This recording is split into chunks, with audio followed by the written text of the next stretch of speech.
Hey everybody, this is a real quick video. In case you have JBL Wave Buds, wireless earbuds, and you need to do a hard reset to the factory default settings on them, you'll want to do this reset for one of two reasons. The first one is troubleshooting, in case these earbuds are not working because they're not connecting to your phone, or they're not pairing with Bluetooth, or the left earbud is not working, or the right earbud is not working, so you're only getting sound out of one ear.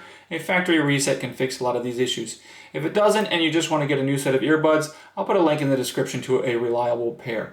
The other reason you might want to do this is just for whatever reason where you want to delete all of the pairing history, all of the settings off of these earbuds, so you can set them up more or less like they're a new pair coming out of the box for the first time. It's really easy to do. We just need to take the earbuds out of the case. They should turn on.